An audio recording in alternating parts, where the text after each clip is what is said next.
गुरु प्यारी सात संगत जी, प्यार से कहना धन निरंकार जी। सात संगत जी, चोरी से की गई कमाई से कभी भी घर में उजाला नहीं हो सकता। गुरु प्यारी सात संगत जी, आज की साखी एक सच्ची घटना है। आज की साखी एक ऐसे पिता और पुत्र की साखी है जो चोरी करके अपने पुत्र के लिए हर खुशियां हासिल करना चाहता है। गुरु प्यारी सात संगत जी, बहुत समय पहले की बात है। एक गांव में एक चोर रहता था। वो बहुत ही खतरनाक और चालाक चोर था। आज तक उसको कोई भी चोरी करते पकड़ नहीं पाया। उस चोर का एक बेटा भी था। गुरु प्यारी सात संगत जी, चोर सोचता था कि मैं अपने बेटे के कदमों में हर खुशियाँ बिछा दूंगा, क्योंकि मैं एक बहुत ही शातिर चोर हूँ। आज तक मुझे कोई चोरी करते हुए पकड़ा नहीं है, इसलिए मेरे बेटों को जो भी सुविधाओं की ज़रूरत है मैं उसे पूरा कर सकता हूँ। गुरु प्यारे सात संगत जी, चोर चोरी करके अपने बेटे के हर ज़रूरतों को पूरा करता, लेकिन अपने बेटों को अच्छी अच्छी बातें बताता, उसे अच्छी सीख देता, अपने बेटे को ज्ञान वाली बातें बताता और हमेशा बोलता कि अच्छे रास्ते पे चलना। सात संगत जी, बेटे को नहीं पता था कि उसकी हर ज़रूरतों का सामान, उसके हर चीज की पूर्ति चोरी से की गई सामानों से हुई है। सात संगत जी, बेटे को ये नहीं पता था कि उसका पिता एक शातिर चोर है, जिसे आज तक चोरी करते हुए कोई नहीं पकड़ पाया। गुरु प्यारी सात संगत जी, लेकिन जब मोहल्ले में उसका बेटा खेलने के लिए जब निकलता था बच्चों के साथ, तो उसके साथ वाले बच्चे बोलते थे कि अरे तेरे पिता तो एक चोर है। उसके बाद बेटा घर पे आकर अपने पिता से पूछता था, पापा सब लोग आपको चोर क्यों बोलते हैं? तो पिता बोलता, बेटा सब लोग गलत बोलते हैं, मैं ऐसा नहीं हूँ। सब लोग हमारी चीज़ों से जलते हैं।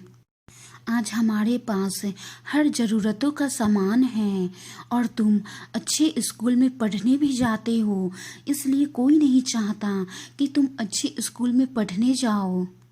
और हमारे पास इतनी सारी ज़रूरतों का सामान देखकर सब लोग जलते हैं, इसलिए सब लोग बोलते हैं कि तुम्हारे पिता चोर हैं, पर ऐसा नहीं है।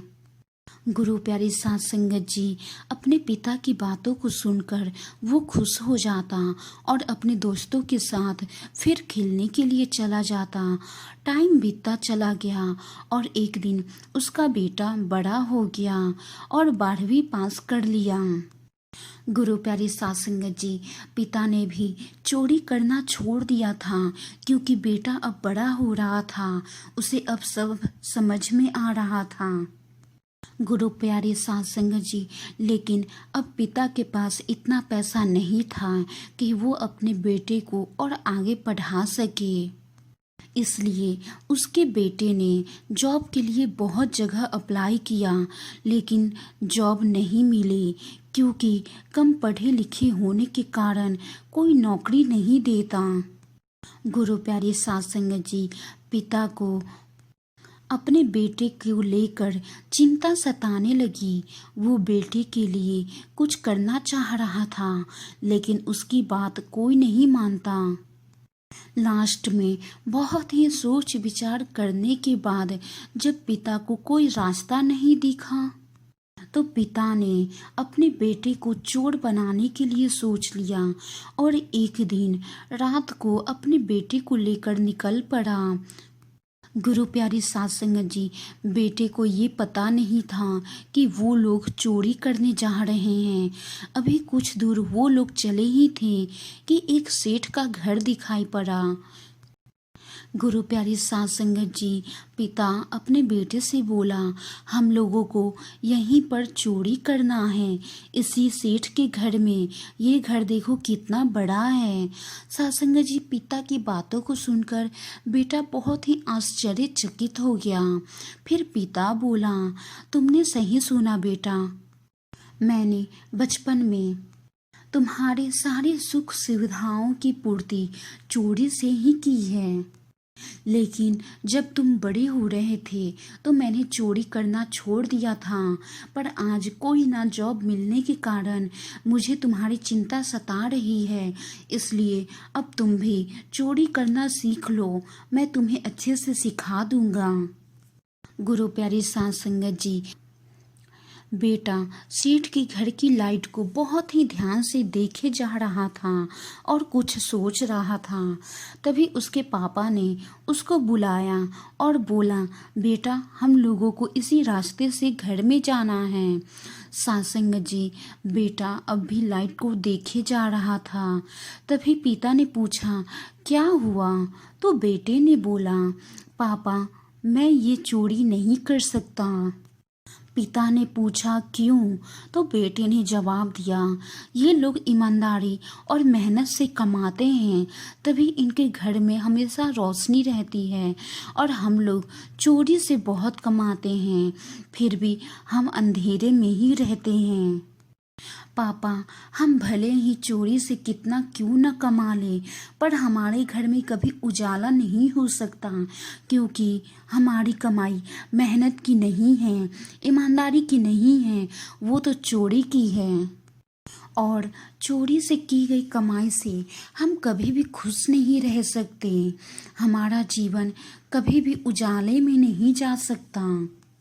पापा आपने कभी सोचा है, हम जिसके घर में चोरी करते हैं उस घर के लोगों पर क्या बीतती होगी? क्या पता जिस घर से हम जो सामान चुरा के लाए हैं उस घर के लिए वो सामान बहुत ही कीमती हो सकता है उन सामानों से उनकी कुछ यादें भी जुड़ी हों। पापा आप मेरे भविष्य की चिंता नहीं करो, मैं और मेहनत करूँगा, और मेहनत करके ईमानदारी से पैसा कमाऊंगा, फिर देखना हमारे घर में भी रोशनी होगी और हमारे जीवन में भी रोशनी होगी, और मैं आपके पैरों में पूरी खुशियाँ बिछा दूंगा जो ईमानदारी और मेहनत की होगी। गुरु प्यारी सात संगत जी, ईमानदारी और मेहनत की कमाई कभी बेकार नहीं जाती। ईमानदारी की कमाई से भी लोग धनवान बनते हैं, लेकिन इसमें कुछ टाइम लगता है, पर कितना भी टाइम क्यों ना लगे, हमें अपना सब्र और धैर्य नहीं खोना है। ईमानदारी से की गई कमाई, मेहनत से की गई कमाई से जीवन में उजाला रहता है, हमेशा जीवन खुशियों से भरी रहती है, और चोरी से की गई कमाई से जीवन हमेशा अंधेरे में ही रहता है। गुरु प्यारी सात संगत जी, वाणी में कोई त्रुटि हो तो बख्श लेना जी। आओ हम सब मिलकर सिमरन करें। तो ही निरंकार मैं तेरी शरणा, मैनू बख्श लो। तो ही निरंकार मैं तेरी शरणा, मैनू बख्श लो। गुरु प्यारी सात संगत जी, प्यार से कहना।